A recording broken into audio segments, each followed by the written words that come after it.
എടാ നാളെ രാവിലെ 6 മണിക്ക് തന്നെ ഉണർത്തണേ, 2-3 സ്ഥലത്ത് പോകാനുണ്ട്. ഓ അതൊന്നും ഒരു പണിയേ അല്ലെന്ന്. പണിയല്ലേ? അല്ല അതല്ല, പണിയാണ്, അത്ര വലിയ പണിയല്ലെന്നോ ഞാൻ പറഞ്ഞു. നീ വിളിക്കാനൊന്നും മറക്കല്ലേ. നാളെ 6 മണിയെന്നൊരു സമയം ഉണ്ടെങ്കിൽ മുതലാളിനെ ഞാൻ വിളിച്ചുണർത്തിയിരുത്തും. മുതലാളി 6 മണിയായി മുതലാളി, എനിക്ക് ഇത്ര പെട്ടെന്ന് 6 മണിയായോ? ഒരു 5 മിനിറ്റ് ന്യൂസ്. മുതലാളി 5 മിനിറ്റ് കഴിഞ്ഞു മുതലാളി.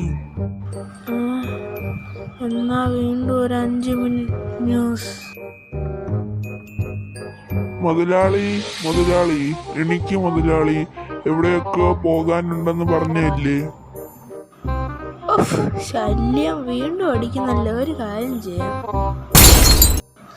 അങ്ങനെ നല്ലോണം ഒന്ന് ഉറങ്ങി. 10 മണിയോ? ഈ അലാറത്തിനോടൊക്കെ കറക്റ്റ് സമയം എണീപ്പിക്കാൻ പറഞ്ഞ എണീപ്പിക്കത്തില്ല.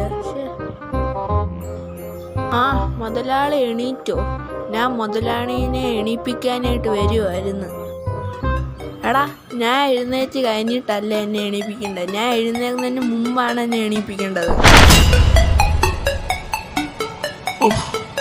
വെറുതെ ചെന്ന് കയറി അടിയും വാങ്ങി പോകണ്ടായിരുന്നു.